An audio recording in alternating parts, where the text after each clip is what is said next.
কত বছর ধরে স্বপ্ন দেখেছি ঘুরতে যাব, পাহাড়িদের মতো সাজবো, পাহাড় দেখবো। আলহামদুলিল্লাহ আমার সেই স্বপ্নটা আমার হাজবেন্ড পূরণ করে দিয়েছে। সো হ্যালো এভরিওয়ান, আসসালামু আলাইকুম। কী অবস্থা সবার, কেমন আছো? আলহামদুলিল্লাহ আমি অনেক অনেক ভালো আছি। চলে আসলাম তোমাদের সাথে সাজেক ট্যুরের সেই ভিডিওটা নিয়ে। এই তো আমরা এখানে পৌঁছে গিয়েছিলাম বিকাল 3টার দিকে। তখন রেডি হয়ে গিয়েছি সাথে সাথে, যাতে আমরা খেতে যেতে পারি। আর এখানকার খাবারের টেস্ট এত বাজে, মানে আমরা যারা বাসার খাবার পছন্দ করি তাদের জন্য একদমই একদমই পারফেক্ট না। তারপরও কি করার, খেতে তো হবেই। আর এই তো খাওয়া দাওয়া শেষ করে আমরা বের হয়ে গিয়েছি। পাহাড়ি রাস্তা, এখানে তো উঁচু আবার অনেক জায়গায় নিচু, এইভাবে আর কি চলতে হচ্ছিল আমাদের। এত বেশি ভয়ঙ্কর ছিল, বা আমি তো কখনো যাইনি, এই কারণে আমার বেশি ভয় লাগছিল। যেহেতু আমি বমি করি আর আমার আসতে আরও বেশি কষ্ট হয়েছে, আর আমার শরীরটাও ভালো ছিল না, যার কারণে আমার অনেক কষ্ট হচ্ছিল। তারপরেও কিচ্ছু করার নাই, একটা রাতেই আমরা এখানে থাকতে পারবো। যার কারণে আমি যতটা সম্ভব চেষ্টা করেছি আমি এনজয় করার জন্য, আর আলহামদুলিল্লাহ আমি যথেষ্ট এনজয় করেছি। আর ওই স্মৃতিটা নিয়ে এখনো পর্যন্ত আমি আছি, প্রায় 3-4 মাস হয়ে গেছে, তারপরেও এত বেশি মিস করি। আর এই জায়গাটা হেলিপ্যাড, এত সুন্দর ছিল, সন্ধ্যার সময় ছিল, যার কারণে তোমাদের বোঝাতে পারছি না কতটা সুন্দর ছিল জায়গাটা। আর এখানে সন্ধ্যার পরে সবাই অনেক বেশি আর কি আড্ডা দিতেছিল। সন্ধ্যার পরে এই জায়গাটা এত বেশি সুন্দর লাগছিল আর বেশি আনন্দ লাগছিল, কারণ এটা ইন্ডিয়ার সাইড। আর এই তো আমরা বাসায় চলে আসছি। বাসের চা খাবো না তা তো হতেই পারে না। এই তো আমরা বাসের চা খেয়ে রাত্রে স্টে করে তারপরে সকালবেলা আবার রেডি হয়ে গিয়েছি। সকালে আমাদের 12টার মধ্যে আবার রেডি হয়ে চলে যেতে হবে, যার কারণে আমি যেই কয়েকটা ড্রেস নিয়ে আসছি, প্রত্যেকটা ড্রেস কিছুক্ষণের জন্য আমি পরে পরে ভিডিও করেছি, আর সেটাই তোমাদের সাথে শেয়ার করতেছি। অনেকে ভাবতে পারো যে আমি এতগুলো ড্রেস কিভাবে পরলাম। আমি ড্রেস চেঞ্জ করেছি আর ছবি তুলেছি, ভিডিও করেছি, আবার চেঞ্জ করেছি, এইভাবে 3-4টা ড্রেস চেঞ্জ করেছি। আর এই তো আমরা হেলিপ্যাডে সকালবেলা আবার গিয়েছিলাম ছবি তোলার জন্য শাড়ি পরে। আর এইখান থেকে আমরা চলে যাচ্ছিলাম, কিছুক্ষণ ছবি টবি তুলে। সব ভিডিও তো আর শেয়ার করা পসিবল না, যার কারণে তোমাদের অল্প কিছু শেয়ার করলাম।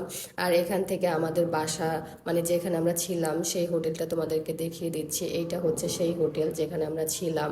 এত ভালো সুন্দর একটা পরিবেশে ছিলাম, এত ভালো লাগছিল, আলহামদুলিল্লাহ খুবই ভালো লাগছিল আমাদের কাছে। আর এই তো এইটার পিছনে ছোট্ট 3টা রুম আছে, ওইখানে আমরা ছিলাম। আমরা এটার ভিতরে থাকতে পারিনি, এখানে রুম ছিল না। আর এটা বাংলাদেশের সাইড, দেখলেই বুঝতে পারবা ঘরগুলো কত সুন্দর ছিল, আলহামদুলিল্লাহ। আর এই যে মাঝে একটা দেখতে পাচ্ছ, ওইখানে আমরা রাতের বেলা আড্ডা দিয়েছি, অনেক আনন্দ করেছি। সব কিছু আসলে একটা ভিডিওটা দেখতে গেলে অনেক বড় হয়ে যায়, লং হয়ে যায়, যার কারণে অল্পের মধ্যে তোমাদের কাছে শেয়ার করার চেষ্টা করেছি। আর তারপরেও এই ভিডিওটাও অনেক লং হয়ে গেছে, কিচ্ছু করার নাই। সব কিছু একটু একটু দেখাতে গেলে তো একটু লং হবেই। আর এই তো আমরা বাসায় চলে এসেছিলাম। এসে আমার মেয়েটার একটু ভিডিও নিতে চেষ্টা করেছিলাম, বাট সে সামনে আগাচ্ছিল আর আমাদের ভয় কাজ করতেছিল, যার কারণে ওর বাবা আবার চলে গিয়েছে ওরে ধরতে, যাতে ওরে ধরে রাখতে পারে, পড়ে না যায়। একটু পাহাড়ি এলাকা যেহেতু ভয়ঙ্কর হয়, বুঝতেই পারতেছো, এটার নিচে অনেক অনেক নিচু, যার কারণে আমাদের অনেক ভয় লাগছিল। আর দেখো এই বাংলাদেশের সাইডটা এত সুন্দর ছিল। আর এই দেখো আমি ড্রেস চেঞ্জ করে ফেলেছি অলরেডি, আমি ড্রেস চেঞ্জ করেছি আর ভিডিও করেছি, এইভাবে আমি ছিলাম, কিচ্ছু করার নাই। যেহেতু আমাদের প্রায় 12 ঘন্টাও আমরা সব মিলিয়ে টাইম পাই নাই, যার কারণে আমরা এইভাবে আর কি ভিডিও করেছি। আর এই তো শেষ পর্যন্ত লুসাই গ্রামে চলে আসছে, ওই যে আমাদের পিছনে রিসোর্টটা দেখা যাচ্ছে। আর এখানে এসে পাহাড়িদের মতন সেজেছি আমি, এত ভালো লাগছিল। দেখো আমি এত বেশি আনন্দ পাচ্ছিলাম, পুরো ঘোরার মধ্যে আমার কাছে কেন জানি এই ঘোরাটাই আমার কাছে বেশি ভালো লাগছে। এই গ্রামটা এত সুন্দর, এটা আমাদের রিসোর্টের সামনেই ছিল, জাস্ট রাস্তার এই পার আর ওই পার। আর এখানে সবাই আসলে ড্রেস পরতে হলে অবশ্যই টাকা দিয়ে পরতে হবে, 100 না 150 যেন, আমার ঠিক মনে পড়ছে না। আর এই গ্রামটা একটু দেখাচ্ছে তোমাদের, সবাই দেখো একদম পাহাড়িদের মতো সেজেছে, এত সুন্দর লাগছিল গ্রামটা। আমি পুরোটা ঘুরতে পারিনি, যেহেতু তাড়াতাড়ি যেতে হবে, সময় কম ছিল। আমি অল্পের মধ্যে একটু ভিডিও করে ছবি টবি তুলে চলে আসছি। আর এইটা হচ্ছে একটা গুহা, এটা হচ্ছে বান্দরবানে সম্ভবত, আমার ঠিক মনে পড়তেছে না। আর যারা যারা এখানে গিয়েছো অবশ্যই জানায়ও কমেন্ট করে। আর এটা এত ভয়ঙ্কর ছিল, আল্লাহ মানে কি বলবো, এখানে আমি প্রথমে ভেবেছিলাম অনেক অল্প সময় চলে যেতে পারবো, বাট না, এটা প্রায় 1 ঘন্টার মতো আমরা হেঁটেছি। আর এত বেশি পানি ছিল, তারপরে সব মিলিয়ে ভালোই ছিল, খারাপ না। কখনো তো যাইনি এসব জায়গায়, যার কারণে আমার একটু এক্সপিরিয়েন্স করা দরকার ছিল। আমি তার জন্য চলে গিয়েছিলাম, আমার হাজবেন্ড, আমার মেয়েটাও গিয়েছিল, আমার ননদের হাজবেন্ড গিয়েছিল, বাট আমার ননদ দুজন যায় নাই, ওরা ভয় পাচ্ছিল। আমরা চলে গিয়েছিলাম আর অনেক মজাও করেছি এখানে এসেও।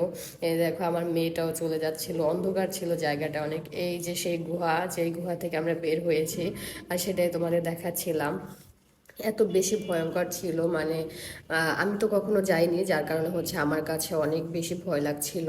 তারপরেও অনেক লোকজন ছিল, যার কারণে তেমন একটা ভয় থাকলেও সেটা মানে স্টে করে নাই বেশিক্ষণ আমার মধ্যে। আর এই তো আমি ক্লান্ত হয়ে গিয়েছি এখানে ওঠার পরে, এত বেশি নিচে ছিল, আর উঠতে উঠতে আমরা পুরো পাগল হয়ে গিয়েছি। আর এখানে দেখো আমার মেয়েটা এই পাহাড় বেয়ে উপরে উঠতেছে, সে একা একা। আমি সেটা একটু ভিডিও নিচ্ছিলাম যে দেখো আমরা কি পাহাড়ে উঠেছি, আমার মেয়ে তো আর বড় পাহাড় মানে বেয়ে উপরে উঠতেছে আর কি। আমার অনেক বছরের স্বপ্ন ছিল, অনেক দিনের স্বপ্ন ছিল যে আমি ঘুরতে যাব, ঘুরে ঘুরে দেখব পৃথিবীটাকে। আমার হাজবেন্ড আমার সকল স্বপ্ন পূরণ করতেছে একটু একটু করে, আলহামদুলিল্লাহ আলহামদুলিল্লাহ। আমার হাজবেন্ডকে পেয়ে আমি আসলে অনেক লাকি, যেটা তোমাদের বলে বোঝাতে পারবো না। আর সে আমাকে এত বেশি সাপোর্ট করে প্রতিটা বিষয়ে, আলহামদুলিল্লাহ। আমি অনেক শেষ পর্যায়ে চলে আসছি। এটা হচ্ছে বান্দরবনের একটা জায়গা, এত সুন্দর, আলহামদুলিল্লাহ সব কিছুর জন্য।